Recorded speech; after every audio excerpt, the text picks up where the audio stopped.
चौरा गांव के खेतों में इन दिनों खुदाई का काम चल रहा था। असल में इसी गांव से होकर एक अच्छी सड़क गुजरनी थी, इसलिए यहाँ खुदाई शुरू की गई थी। अचानक एक दिन खुदाई करने वाली मशीन से कुछ टकराता है। बाद में जब खोजबीन की जाती है तो वहां से 2 कंकाल मिलते हैं।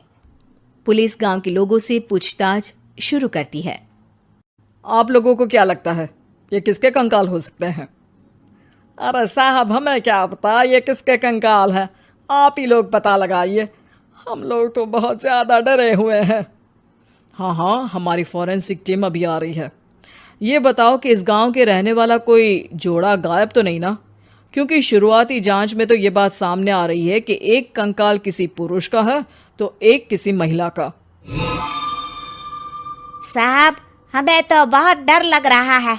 ऐसे कंकाल मिलने का मतलब गांव के आसपास ही किसी की हत्या हुई है या फिर किसी को जलाकर मार डाला गया है। हाँ साहब, हम अपने परिवार को लेकर बहुत ही ज्यादा परेशान हैं। देखिए, आप लोगों की परेशानी हम समझ सकते हैं, लेकिन आप लोगों को पुलिस का सहयोग करना होगा, क्योंकि आपके सहयोग के बगैर हम ये पता नहीं लगा सकते हैं कि आखिर ये किसके कंकाल है और इनकी हत्या किसने की। ठीक है साहब, गांव के लोग आपका पूरा सहयोग करेंगे। हाँ साहब, पूरा सहयोग करेंगे। तो फिर ठीक है, हम अपनी जांच शुरू कर देते हैं। कुछ दिन बाद जांच रिपोर्ट आ जाती है। पता चलता है कि ये कंकाल करीब 20 साल पुराने हैं, यानी 20 साल पहले किसी जोड़े की हत्या कर शव को यहाँ पर दबा दिया गया था। इंस्पेक्टर राघव, ये बताओ कि 20 साल पहले की मर्डर मिस्ट्री क्या आप सुलझ सकती है? हाँ सर, क्यों नहीं। लेकिन अब सबूत और गवाह काफी मिट गए होंगे। मुश्किल तो होगी, लेकिन शायद किसी परिवार को इंसाफ मिल सके। इंस्पेक्टर राघव, आप बिल्कुल सही कह रहे हैं। किसी परिवार को तो इंसाफ मिलेगा ही, और किसी को उसके किए की सजा भी मिलेगी। जी सर, मैंने तो जांच शुरू भी कर दी है। 20 साल पहले इस गांव के 2 जोड़े अचानक कहीं गायब हो गए थे। मैंने दोनों ही परिवारों के बाकी के सदस्यों से बातचीत शुरू की तो उन्होंने बताया कि उनके बच्चे शहर गए थे, लेकिन आज तक वापस नहीं लौटे हैं। लेकिन ये दोनों शव किस परिवार के सदस्यों के हैं, ये कैसे पता चल सकेगा? सर, मैंने डीएनए टेस्ट करवा लिया है। आज शाम तक इसकी रिपोर्ट भी आ जाएगी। अच्छा, ठीक है। उसी शाम को सर, डीएनए रिपोर्ट के मुताबिक ये दोनों ही लाशें चौरा गांव के रहने वाले प्रधान सुल्तान सिंह के बेटे और बहू की है। लेकिन इनकी हत्याएं किसने की है, ये कैसे पता लगेगा? इसी का तो पता लगाने की कोशिश में जुटा हूं सर। आज सुल्तान सिंह से मिलने भी जा रहा हूं। मेरा बेटा और बहू तो मेरे लिए सिर्फ यादों में ही रह गए थे। हमें उनकी लाशें तक नहीं मिल सकी थी। आज 20 साल बाद उनके कंकाल मिले हैं। मैं अब किसके लिए जीऊं?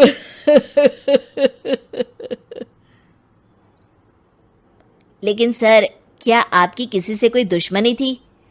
अपने बेटे बहू की हत्या के लिए आप किसे जिम्मेदार मान रहे हैं? अब मैं किसका नाम बोलूं? मेरी तो किसी से दुश्मनी नहीं थी, बस मेरे बेटे बहू को कोई वापस ला पाता।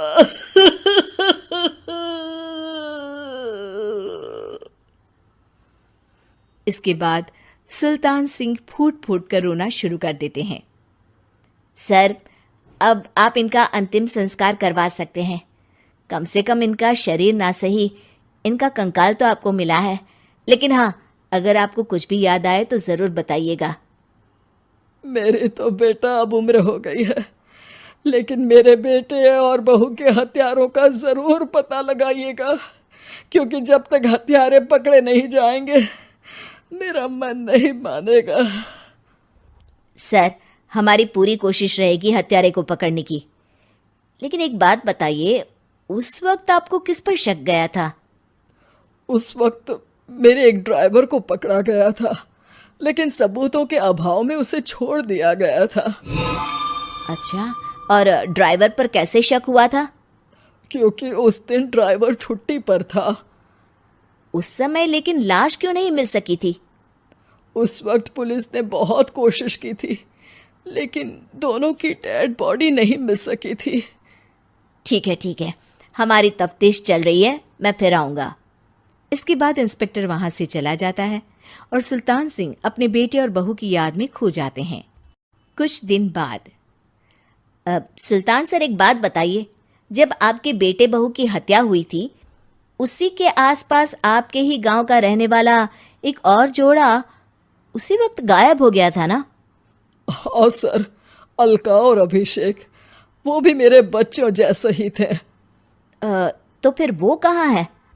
उनका भी आज तक पता नहीं चल सका, लेकिन बताते हैं कि कुछ साल पहले अभिषेक को गांव के ही किसी आदमी ने मुंबई में देखा था, लेकिन फिर वो गायब हो गया।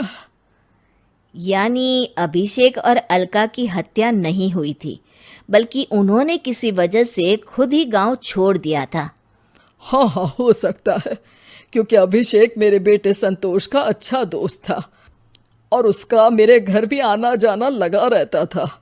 हो सकता है कि उसने मेरे बेटे और बहू के बारे में सुन लिया हो और ये गांव छोड़ दिया हो सकता है। उनके परिवार का कोई अब नहीं रहता क्या इस गांव में? अब तो कोई नहीं रहता।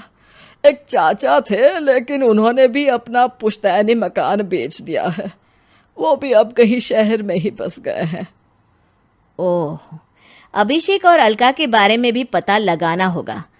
हो सकता है कि वही इस हत्या के बारे में कुछ बता सके। हो तो सकता है, लेकिन वो बेचारे तो खुद ही वक्त के मारे थे, वो क्या बताएंगे।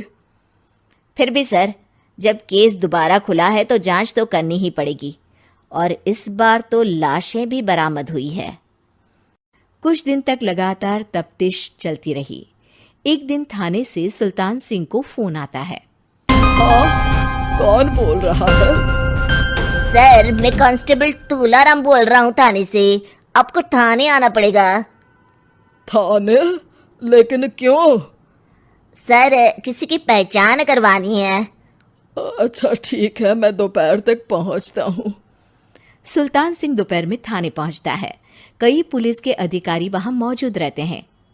सर, आपके बेटे की हत्या का रहस्य आज शायद सुलझ जाए। अच्छा इंस्पेक्टर राघव, पर वो कैसे? सर, उस आदमी को देखिए, क्या वही अभिषेक है? सुल्तान सिंह की आंखों में हैरानी से आंसू आ जाते हैं। हाँ सर, यही अभिषेक है। ये आपको कहाँ से मिला? सिर्फ अभिषेक ही नहीं, बल्कि इसकी पत्नी अलका भी इसके साथ है। मैडम, जरा अभिषेक की पत्नी को लाइए। जैसे ही अलका को पेश किया जाता है, सुल्तान सिंह जमीन पर गिर जाते हैं। सुल्तान सर, क्या हुआ आपको? आप अलका को देखकर गिर क्यों गए?